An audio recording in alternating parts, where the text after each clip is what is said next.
Clinical Focus with Manda and Ben. Bringing you weekly reports on clinical anatomy.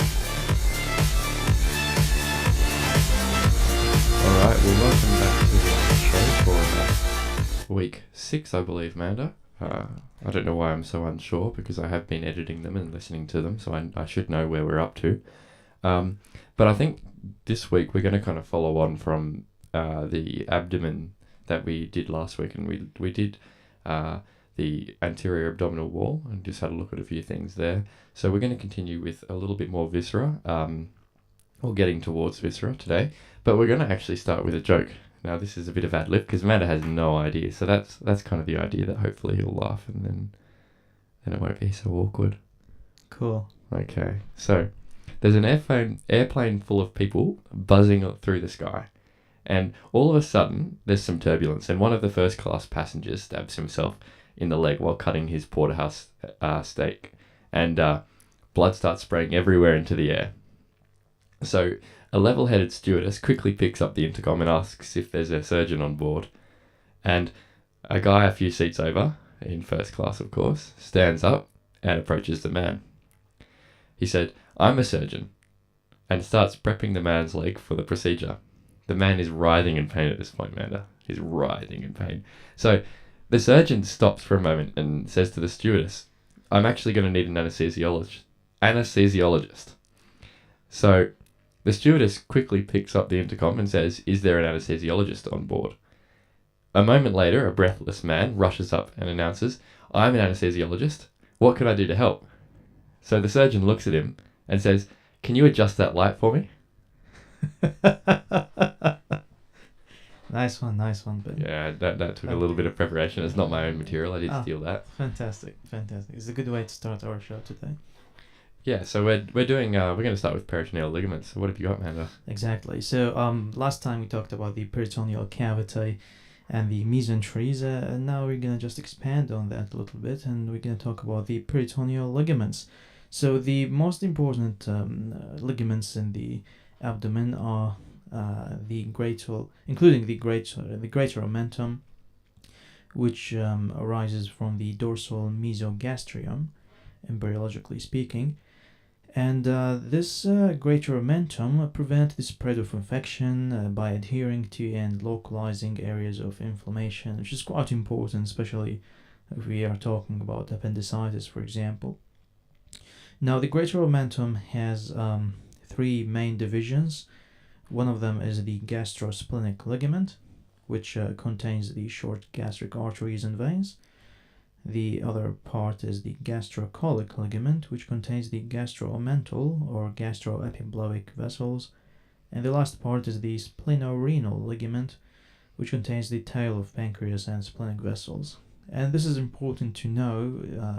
It has some surgical applications if you want to remove a viscous or part of a gut during an abdominal surgery, so you need to be aware of the structures that run through these various ligaments.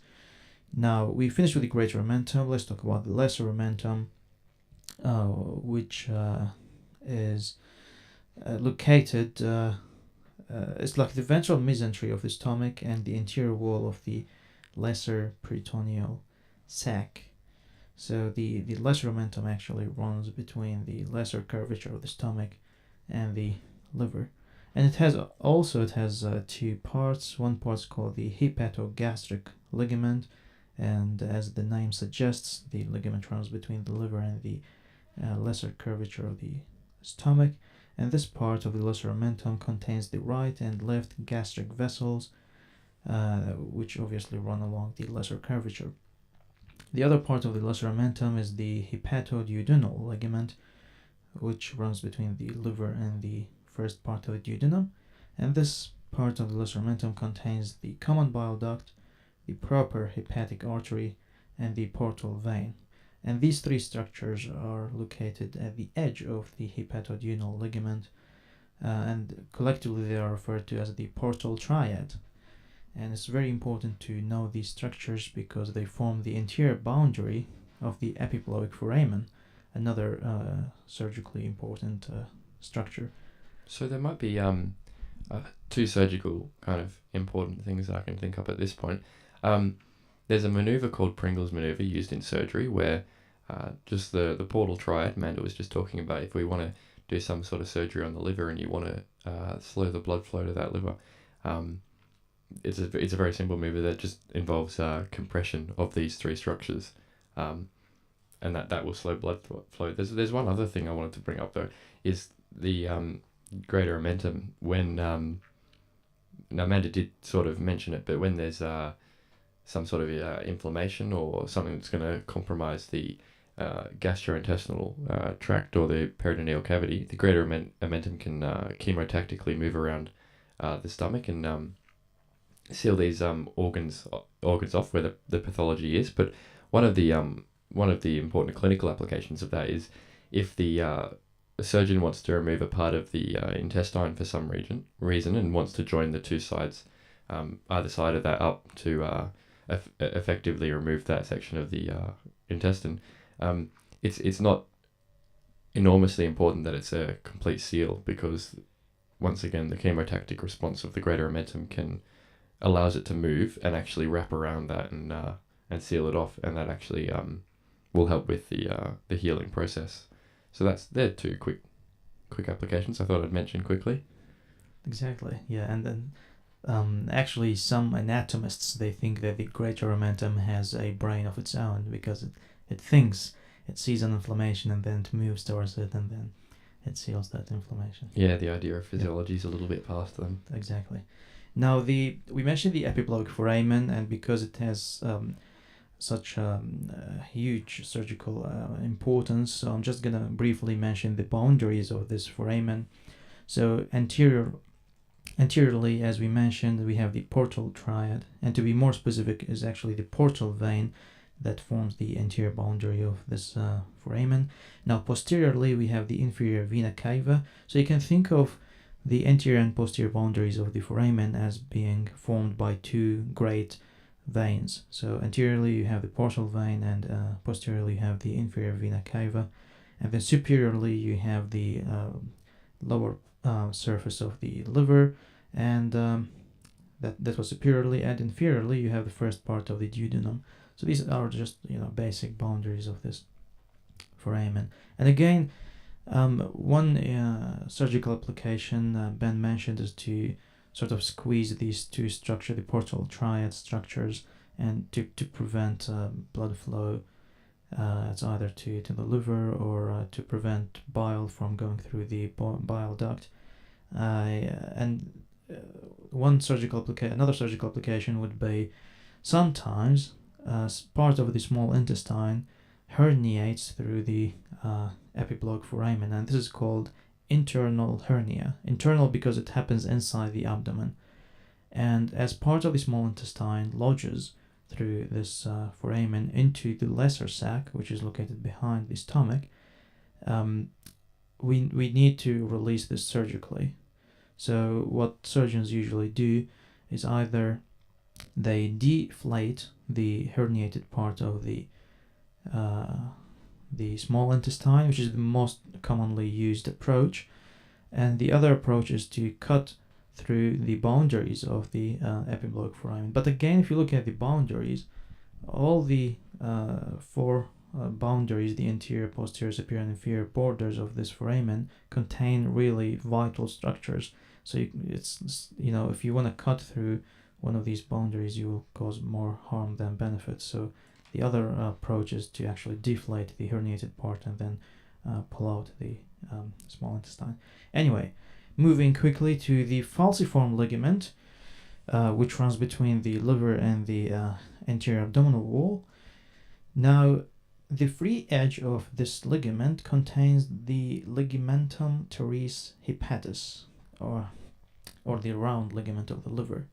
And this ligament, ligamentum teres hepatis, is the remnant of the left umbilical vein of the fetus. So if you cut it, no one cares, because the vein has already obliterated. What else? Oh, okay. The transverse mesocolon contains the middle colic vessels. Again, it's important to know that. We have the sigmoid mesocolon. Like we know the sigmoid, sometimes it has a mesentery, sometimes it does not. So we need to be aware of that. Sometimes the sigmoid has an abnormally long mesentery, and that later on causes problems because the sigmoid will wrap around itself and causes obstruction of the large bowel. Okay, so the sigmoid mesocolon contains the sigmoidal arteries and veins. And finally, the appendix, which is functionally and structurally unimportant part of the actually large intestine. It has a mesentery of its own, and it's called the mesoappendix. And this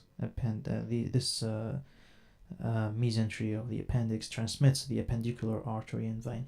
And we did kind of talk about inflammation of the appendix last week, but we didn't really mention the obstruction and the significance of the appendicular artery, which comes off.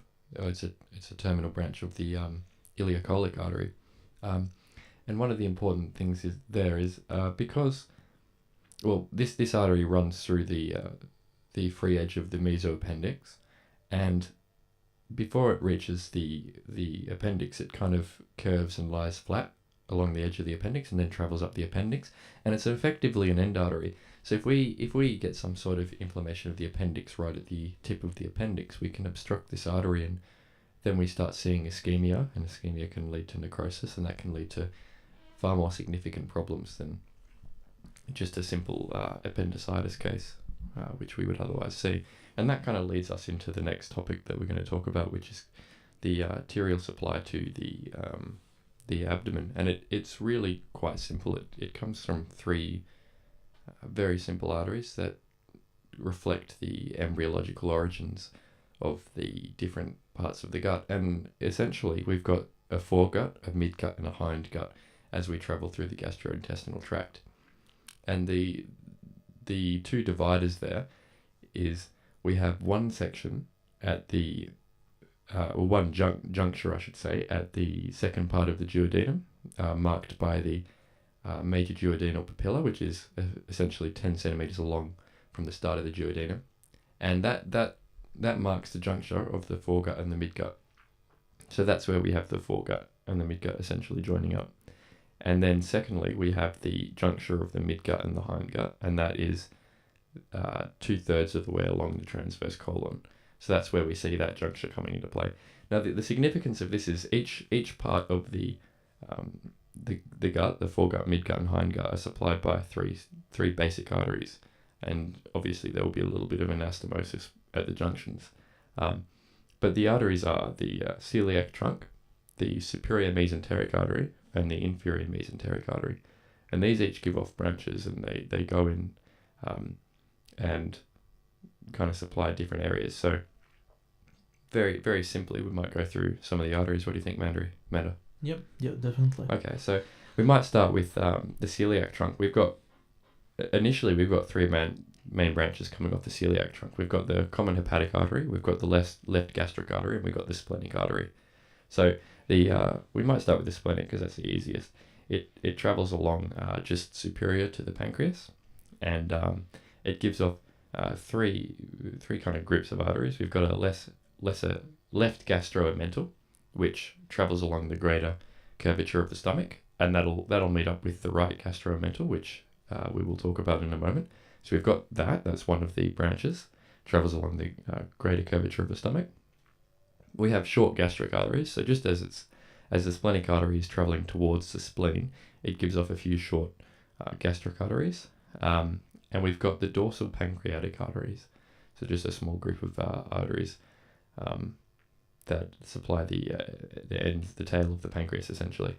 Now, we also mentioned the left gastric artery. Now, this is significant because it's got a esophageal branch, so it essentially supplies the abdominal esophagus, and the left gastric artery also gives off a hepatic branch that goes to the liver. That's functionally less significant. Now we've got the common hepatic artery, which is also coming off the celiac trunk, and that gives off three main branches. It'll give off a right gastric branch, which will basically come up the lesser curvature of the stomach from the right, and it'll meet up with the left gastric artery, which comes down the lesser curvature of the stomach, and they meet up and they anastomose. We also have the gastroduodenal artery, which was the other artery coming off the common hepatic, and that essentially supplies the duodenum, the pancreas, and a little bit of the stomach. And that's where we get the right gastromental, the one that travels up the greater curvature of the stomach. And then once these two have branched off, the common hepatic continues as the proper hepatic, and that goes up into the liver and branches off, gives off a cystic branch to the gallbladder, and then continues into the liver, branching into right and left, and then into the different segmental arteries. Okay, so that's essentially the celiac trunk, one of the more complex ones. Do you want to kind of talk quickly about the other ones, Manda? I actually don't remember all the branches of these arteries, but I'm just gonna give you two important pieces of information about the superior mesenteric artery and the inferior mesenteric artery. So with regard to the superior mesenteric artery, the level at which, the vertebral level at which it branches from the aorta is usually the L1 level, and for the inferior mesenteric artery is the L3 level. At L2 we have the renal arteries branching off on each side, and the superior mesenteric artery is the main blood supply to the midgut structures. So as you mentioned, the midgut starts from the flexure or the junction between the duodenum and the jejunum, all the way until we reach the splenic flexure between the transverse and the descending colons. The inferior mesenteric artery, on the other hand, supplies the rest of the gut, all the way from the splenic fracture down to the dentate line, which marks the termination of the hindgut. So the superior mesenteric artery, it gives the ileocolic artery, which again gives the appendicular branch to the appendix. This is surgically important. Another branch of the superior mesenteric artery is the middle colic artery. Yeah, and that will go to the transverse colon. Exactly. Yep. Another branch would be the right colic artery. Yep, doing great. What else have we got? Fantastic. That's all I have. They're all the arteries. We also have so we mentioned that there was a superior pancreatico-duodenal that comes from the celiac trunk, and that supplies essentially the superior parts of the head and neck of the pancreas, and obviously the duodenum around it. But the superior mesenteric artery, the first branch it gives off is the inferior pancreatico-duodenal, and that just kind of complements this artery that it came from the celiac trunk. And the other ones Manda didn't mention was just the intestinal ones, the jejunal and the ileal branches of the superior mesenteric. So it's really quite simple. You just got to think about the course, what's in the course of this artery, and essentially that's just what you find. The inferior mesenteric we might as well just mention quickly for completion, but it's really quite simple. We've got the left colic branch to supply the descending colon. We have the sigmoid branch, and then it just continues as the superior rectal plexus. So it kind of makes a few arteries there and finishes. So it supplies the superior part of the rectum, essentially. Exactly. Yep. Now we mentioned a lot of vessels here, a lot of branches. Let's now focus on the surgical applications of some of these vessels. So, for example, in appendicitis, the treatment would be appendicectomy, and to remove the appendix, you need to ligate the appendicular branch of the ileocolic branch of the superior mesenteric artery. So it has some applications here.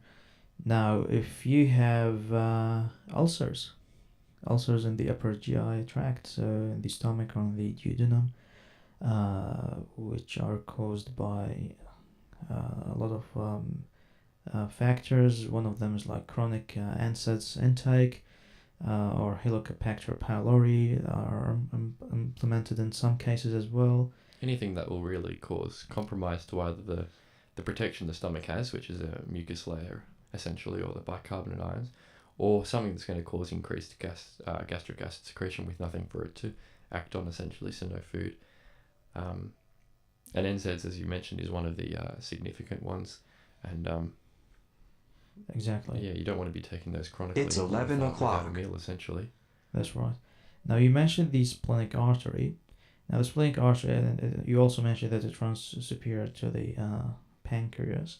Now sometimes you have, in cases of pancreatitis, the inflammation grows and the inflammation might actually erode the splenic artery, and this causes intraperitoneal hemorrhage. It could be retroperitoneal as well. So that's one clinical application. Another application is when you have a posterior ulcer in the stomach, or ulcer in the posterior wall of the stomach, and we know that the splenic artery runs close to the posterior wall of the stomach. So again, if the ulcer erodes through the wall of the stomach, and it may encounter the artery, the splenic artery, and it causes perforation of that artery and severe hemorrhage. Short gastric arteries might also be eroded in stomach ulcers. Now, in peptic ulcers, we have a very important vessel that runs posterior to the, I guess, the first or the second parts of the duodenum. It's called the gastroduodenal artery. Exactly, yes, the gastroduodenal artery, and the ulcer might actually, again, the same with the stomach, might erode the wall, go through the artery and perforate the artery and cause severe hemorrhage. So they're posterior kind of ulcerations. What if we were to get an anterior gastric perforation? That's a very good question. Do you have any vessels that run near the anterior wall of the stomach, for example? Well, there'll be vessels everywhere, but Yep. I think one of the more important clinical applications is you can get the fluid kind of accumulating in the peritoneal cavity, so you can get quite bad generalized peritonitis. Exactly. Which can cause significant problems. But there's going to be a radiographic sign for any sort of gastric or peptic or perforation of the duodenum. Exactly. And that will be gas under the diaphragm, so we will see a significant kind of gas bubble built up on most likely both sides of the diaphragm. You're right. Like if you do a chest X-ray, an erect chest X-ray, and you see an air below the diaphragm, this is a strong indication that you have a perforated viscous. It could be stomach, peptic ulcer disease. It could be one of the other viscera in the abdomen. And that's why we do a chest X-ray in any patient who presents with abdominal pain, just to exclude perforated viscous. Because as you mentioned, if you have a perforated viscous, then this will cause peritonitis, which is a life-threatening condition. Now, if a patient presents with peritonitis, let's talk about some clinical examination here. Then the patient will present with abdominal rigidity, because all the muscles of the anterior abdominal wall will be very tense. So if you feel the abdomen of a patient with peritonitis, you can feel quite severe rigidity. The abdomen is really firm. You cannot palpate deep or anything like that. And then you have rebound tenderness. You have guarding as well, and other examination findings which indicate peritonitis. Cool. Now, next is ascites. Since we're talking about peritonitis, let's talk about accumulation of fluid, or abnormal accumulation of fluid in the peritoneal cavity.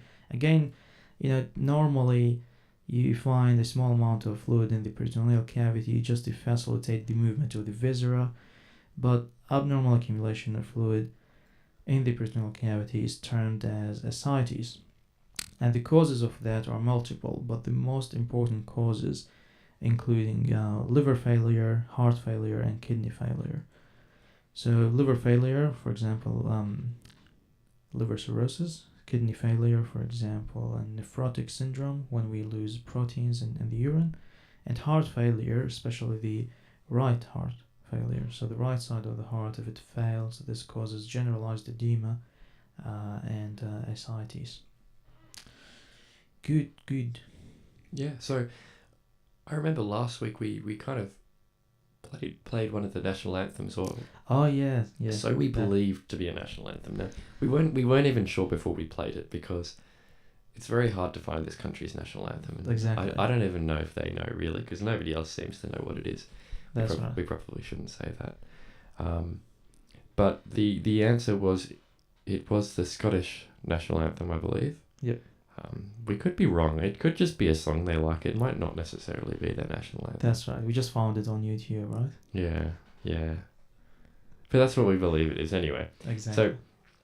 So thanks for all who sent us emails and answered that question. You may or may not have been right. We didn't reply. But take it upon yourself to reward yourself if you did get it right, or you were close. Like if you got a country around Scotland, that's a reasonable go. Like South Africa, for example. Yeah. Our geography's not great, but anyway, we'll leave you with a song quickly, and then we'll come back and we'll talk about a few other quick topics. Oh, winter, we got carried away over on the rooftops. Let's get married. Oh, summer, we just hurry. So come over, just be patient and don't worry. So come over, just be patient and don't worry.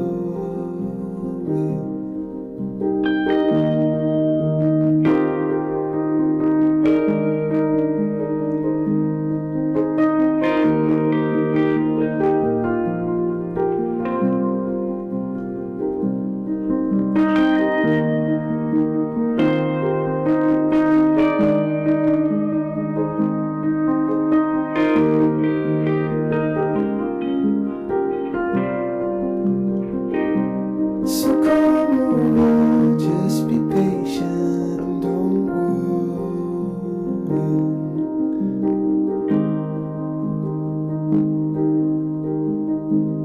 And don't worry.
All right, welcome back.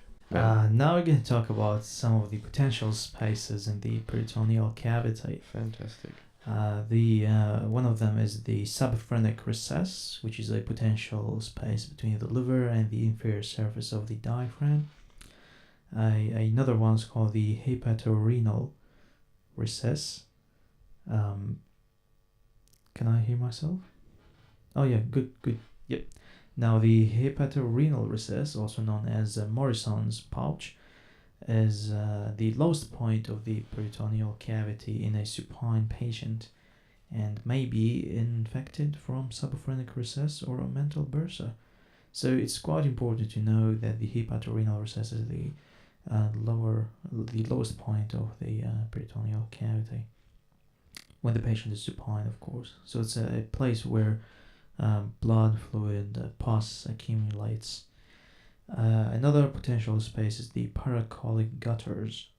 We have two of them, and they lie lateral to the ascending and descending colons, and they extend over the pelvic brim into the pelvis, and they provide pathways for the spread of infection and cancer cells.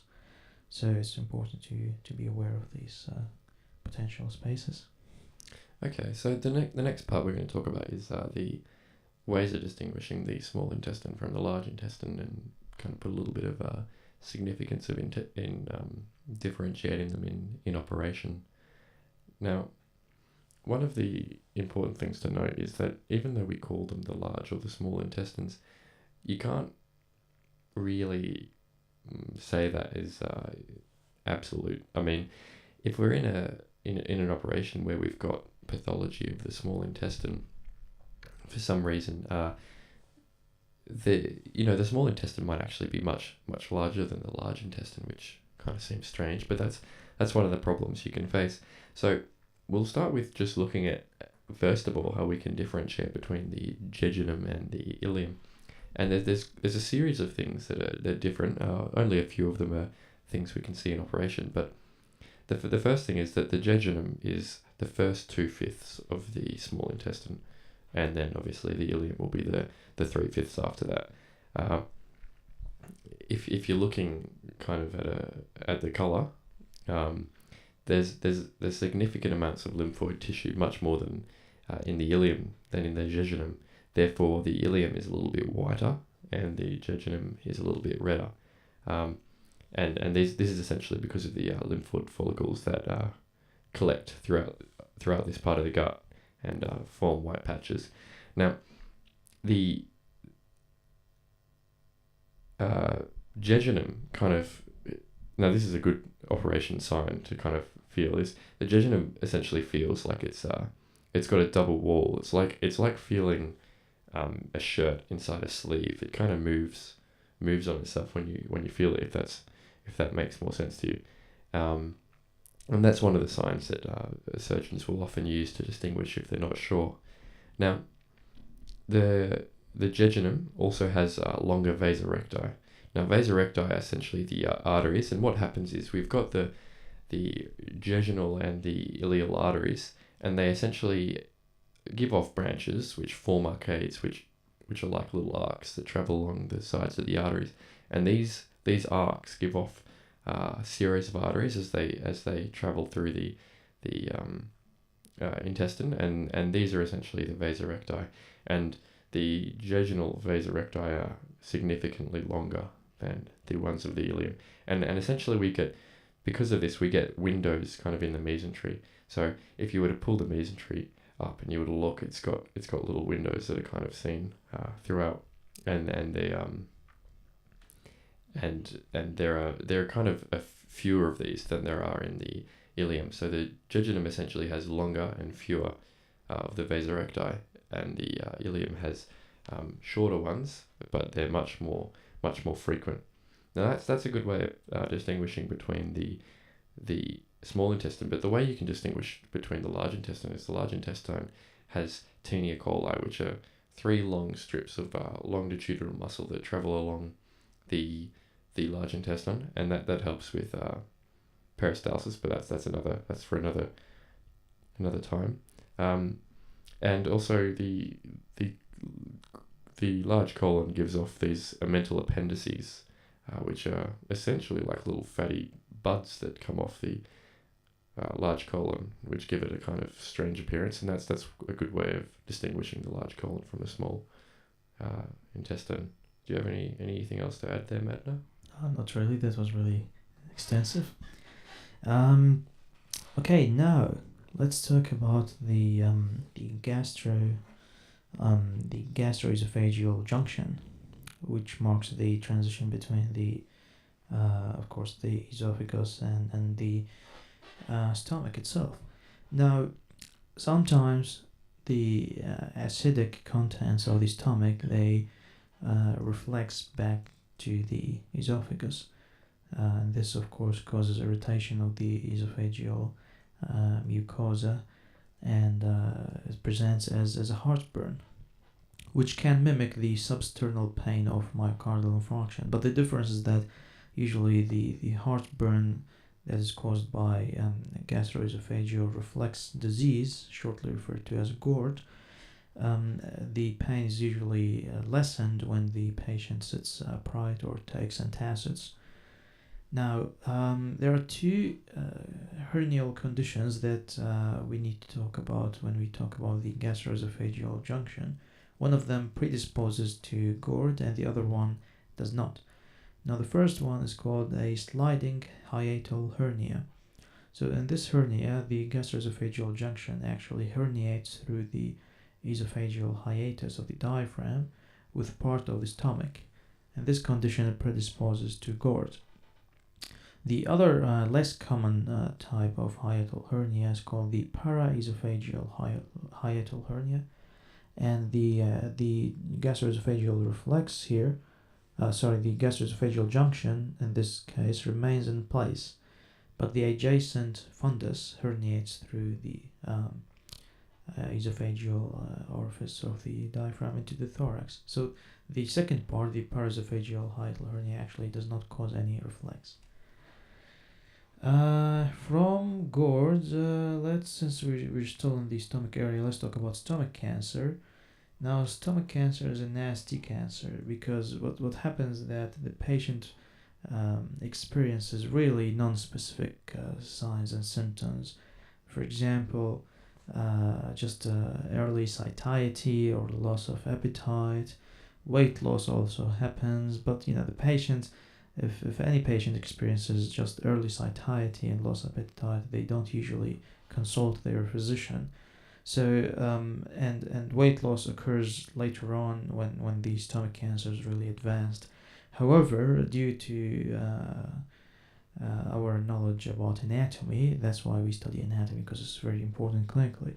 Now, since we know the lymphatic drainage of the upper GI tract, including the stomach, and we know that the lymph from this area goes through the cisterna chyli as it forms just below the diaphragm, and everything goes through the lymphatic duct, and this actually empties on the left side and in the left venous angle when the internal jugular vein and the subclavian veins, they meet to form the brachiocephalic vein on the left side. Now, in this at this angle, the lymphatic duct actually empties the left lymphatic duct. Now, but before it empties there is a lymph node, and you can actually, the location of it is in the supraclavicular fossa, and you cannot feel it usually. But if you feel the supraclavicular lymph node on the left side, also known as Virchow's node, this gives you a strong indication that there's a stomach cancer or cancer of the one of the upper abdominal organs, or it could be, as Ben mentioned earlier. No, you didn't mention that. Yes, I did. It was testicular cancer. Yeah, exactly. And so that's just because where's the testicular origin? It's up higher in the stomach than they appear in a normal adult. That's right. So again, lymph nodes enlargement can indicate the presence of malignancy, and there's a clear correlation between stomach cancer and enlargement of the left supraclavicular lymph node. Next, What about Barrett's esophagus? What kind of happens there? We've exactly. Now, if you have chronic GORD, in which you have a constant reflux of the acidic contents of the stomach into the lower esophagus, this causes continuous irritation, and this continuous or constant irritation causes changes in the mucosa or the lining of the esophagus, and with time, the mucosa starts to change to withstand this adverse environment caused by the acidic reflux from the stomach. So normally we have a very simple flat squamous epithelium, and as you mentioned, you got metaplasia, which is Yep. the changing of the cell type to an abnormal cell type, and we get metaplasic columnar epithelium, and essentially this predisposes an individual to getting a Barrett's esophagus, and the significance is that Barrett's esophagus has a strong association with esophageal adenocarcinoma, which is particularly lethal. So it's absolutely important that if you've got metaplasic changes, that it's Exactly. quite quickly picked up. Exactly. So patients usually who present with GORD signs and symptoms, they undergo endoscopy to exclude the presence of Barrett's esophagus, which is, as you mentioned, a precancerous condition. Good. Now, let's talk about the liver. Now, the liver, as we know, is located in the right upper quadrant. Would you say it's the biggest gland in the body, Manda? It is the bigger. This is the biggest glandular organ in the body. Yeah. Yeah, that sounds about right. Exactly. Yeah. So what do you know about the liver? Liver. It's a very interesting organ. If you cut it in halves, you can give one of these halves to someone who does not have a liver, and that half can grow back again beautifully to a fully sized liver. That's a fantastic fact, Exactly. Manda. Yeah, that's a good Valentine's Day gift if you want.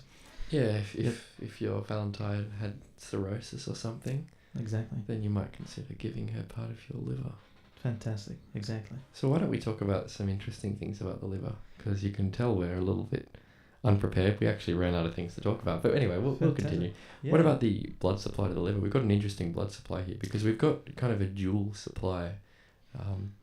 Exactly. Like we have like blood supply to the liver. It comes from the proper hepatic artery, which again is one of the branches of the celiac trunk, and that's like 20% of the blood supply to the liver, and the other 80% comes from the portal vein, which drain the blood from the gut and brings it back to the liver.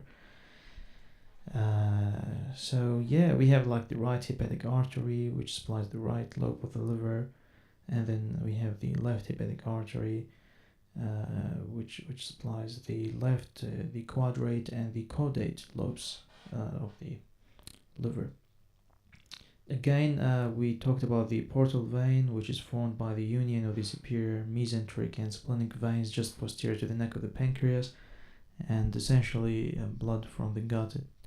It is drained through this vein to the liver, and the portal vein reaches the liver through the free edge of the lesser omentum, as we mentioned previously. Absolutely. And then we have hepatic veins. Usually they drain the liver and they empty into the inferior vena cava. So if we could talk on very general principles, if a patient's coming in with some sort of gastro problem and we suspect the liver, there are a series of signs that would kind of give us an indication that we're talking about something with the liver here, and we can have a guess at what they are. Any guesses, Manda? Exactly. Well, we talked about ascites, and this is one of the presentations of a patient with severe cirrhotic liver disease. And that can also build up in the ankles and the feet. So if we had something like portal hypertension, let's say, where we've got resistance or higher pressure in the portal vein, where we've got less blood flowing through there, and we've got blood essentially forced to go through the systemic system, which is through the inferior vena cava, we're going to get increased pressures throughout the body in the peripheral circulation. So we're going to get maybe blood leaking out of the veins in the legs, let's say, for example, at a greater rate than the lymphatics can pick it up. So one of the signs might actually be that you've got pitting edema in the legs. Exactly. And that can also be coupled with ascites, where you've got increased venous pressures in the abdomen that cause the fluid to leak up. But other signs that we can kind of think of are jaundice, gives us a strong idea that there might be something wrong with the liver, or dark urine or pale stools is another two signs, and they all relate to the function, the excretory functions of the liver. Exactly. And you mentioned the portal hypertension, and one of the classic presentations of a patient with portal hypertension is actually the caput-midossi, which is the enlargement or the engorgement of the superficial abdominal veins. And so they start at the umbilical region and they radiate superiorly and inferiorly. And these engorged veins, superficial veins, they present a collateral circulation, so through which, because we mentioned in portal hypertension there's resistance to blood flow, so the blood is packed up all the way until it reaches these superficial veins, and then it runs through them to reach the superior vena cava or the inferior vena cava, and that's why we have this condition, the caput-midossi. Good. Now, the lobes of the liver. So we have the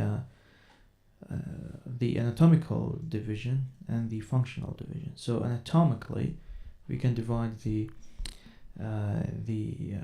lobes of the liver into right and left, but functionally, the caudate and the quadrate lobes are actually part of the left lobe. So it's actually a very gray area. So if you talk to an anatomist, that person would say, okay, I divide the liver in a certain way. If you talk to a surgeon, or if you talk to a hepatologist, a specialist in the liver, they say, oh no, I have a different classification. So we're actually not going to get into this area. So if you know, you can read on that.